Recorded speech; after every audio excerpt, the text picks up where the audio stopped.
A very warm greeting to all the viewers. This is Shashank Mishra with the eminent senior advocate of Supreme Court of India, Subodh Markandeji. With the help of this channel, sir shares his years of experience with us on the legal recent topics, statutes, and other related subject matter. Likewise, topic of this video is writ of Warranto, the latest case. In this recent case judgment in the state of West Bengal versus Anidhya Sundar Das, Civil Appeal number 6707/6708 of 2022, decided on 11th October 2022, the Supreme Court Judge of India has upheld the judgment of Calcutta High Court issuing the writ Warranto, disapproving the reappointment of the Vice Chancellor of Kolkata University. For our viewers who are not so well vested in the constitutional law, kindly tell us more about the writ of Warranto, sir. A writ of quo warranto in England is a common law process of great antiquity. Its object is to save any public office, franchise, or liberty from being usurped by an unqualified person. So, prior to the inauguration of the Constitution of India, the first reported case about this writ was Re Cockhill, 1885, Indian Law Reports 22, Calcutta 717, where the Calcutta High Court's power to issue this writ was not doubted, but the writ was not actually issued. Later, 53 years, I think 55 years down the line, in Re Banwarilal Roy, 1948, 48 Calcutta Weekly Notes 766, the Calcutta High Court actually issued this writ, but in appeal to Privy Council, it was held that Calcutta High Court could not issue the writ in a Mofussil area, that is rural area, outside the presidency town of Calcutta. The Charter of Calcutta High Court limited the jurisdiction of the Calcutta High Court to issue writ of quo warranto only in the presidency town of Calcutta, and therefore the judgment of the High Court was reversed. But all this is history. The Constitution of India empowers the Supreme Court under Article 32 and all the High Courts in India under Article 226 to issue writ of quo warranto throughout the respective jurisdiction of those courts for the purposes for which the Constitution confers power on them. So after the inauguration of the Constitution, the leading case was University of Mysore versus Govindrao, AIR 1965 SC 491.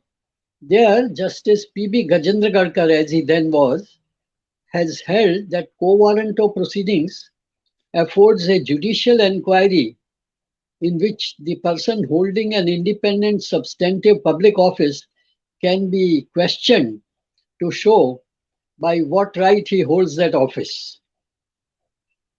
If the inquiry leads to the finding that the holder has no valid title to that office, writ of quo warranto is used to oust such unqualified holder. So so the object of this writ is to protect a citizen from being deprived of public office to which he may be entitled. In the light of what you said about writ of Warranto, please tell us more about the case State of West Bengal and Anidhya Sundar Das, sir. Let's see the facts first.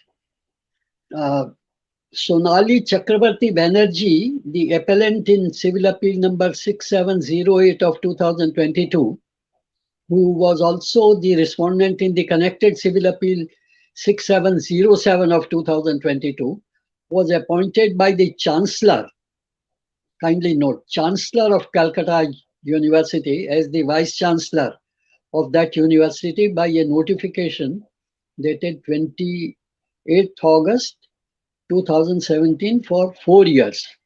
So her term was to end on 27th August 2021.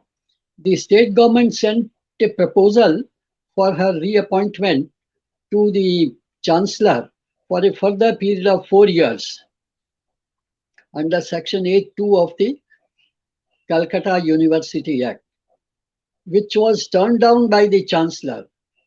But the Chancellor suo motu accorded approval for the extension of only 3 months under Section 8(2)(b) of that Act. On 27th August 2021, the state government made reappointment of Vice Chancellor for a further period of 4 years, purporting to act under Section 60, read with Section 8(2)(b) of the Calcutta University Act. So one Anindya Sundar Das, an alumnus of the Calcutta University, filed a writ petition in the Calcutta High Court under Article 226 of the Constitution, seeking a writ of quo warranto, challenging the notification dated 27th August 2021 issued by the state government, reappointing the Vice Chancellor. So the grounds of challenge was that the power to appoint the Vice Chancellor rests in the Chancellor and not the state government. So this writ petition was allowed by the High Court, which held that state government has usurped the power of the Chancellor in reappointing the Vice Chancellor. And secondly, the power under Section 60 of the Calcutta University Act conferred limited power on the state government to remedy any difficulty which may arise as to the first constitution of any authority under the Calcutta University Act, or otherwise giving effect to the provisions of the Act. But that's a limited power. So that's the finding of the Calcutta High Court. So aggrieved by this decision of the division bench of the Calcutta High Court, two appeals were filed, one by the state government and the other by the concerned Vice Chancellor. So the matter has been decided by a bench comprising of Justice Dr. D.Y. Chandrachud and Justice Hema Kohli. The Supreme Court affirmed the judgment of Calcutta High Court and dismissed both the appeals. So these are the findings of the Supreme Court. Section 8 of the Calcutta University Act 1979 confers power for appointment as well as reappointment of the Vice Chancellor on the Chancellor and not the state government. Secondly, even the amended Section 8(2) only provides that for reappointment of the Vice Chancellor, the procedure prescribed in subsection 1 of Section 8 need not be followed. Therefore, no search committee need be appointed for choosing, for suggesting three candidates and all that long procedure, because she has satisfactorily performed her duties as a Vice Chancellor for 4 years. So an amendment was carried out providing that, when you are reappointing, then you need not follow the entire procedure. But that does not mean that the power of reappointment is taken away from the Chancellor. This was the error committed by the state government. It is not taken away. The power of reappointment still vested in the Chancellor and not the state government. As a matter of fact, the court held the state government itself made a reference to the Chancellor for the very same reappointment for further period of 4 years. The next finding was that state government chose the incorrect path under Section 60 of the Act by misusing the that clause. In every law, every statute, you will find, removal of difficulties clause. So that's a limited power.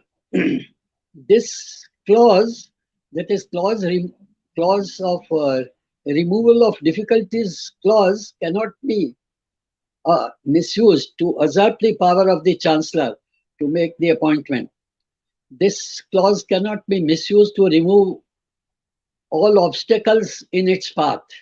Misusing limited power to make minor adaptations and peripheral adjustment to sidestep the substantive provision of the legislature altogether will defeat the very purpose of the legislation. Therefore, a writ of quo warranto must be issued where an appointment is made not in accordance with the law as held in Bharti Reddy versus State of Karnataka 2018 6 SCC 162. Even if the state, so this is very important in so far as the appointments of vice chancellor and other, higher echelons of service in a university is concerned. Even if the state statute had allowed the state government to appoint the vice chancellor, it will be violation of the University Grants Commission Act and the university and the regulations framed thereunder. Here, the regulation has a very long nomenclature. It is called the UGC minimum qualifications for appointment of teachers and other academic staff in the universities and colleges and measures for maintenance of standards of higher education regulations 2018. So court, relied upon a recent case in Gambhir K. Gadhvi versus State of Gujarat 2022 5 SCC 179 and held that education is contained in the concurrent list, that is list 3 of the 7th schedule of the constitution. It's concurrent subject, concurrent with the state legislature and the parliament. So in the event of any repugnance between the central law and the state law, the central law will prevail. Why? Because Article 254 of the Constitution so provides. So these are the findings on the basis of which the Supreme Court upheld the judgment of the Calcutta High Court and dismissed the appeals of both the state government as well as the incumbent vice chancellor. So this Yes, is the reaffirmation of the law already declared, but it is a very long and erudite judgment. yes, sir. With the detailed description of this judgment, it looks like it's a very long judgment. And thank you, sir, for telling about such detail about the Q And that will all for the day, sir. Hope to see you in the next video, sir. Thank Thank you, you. sir.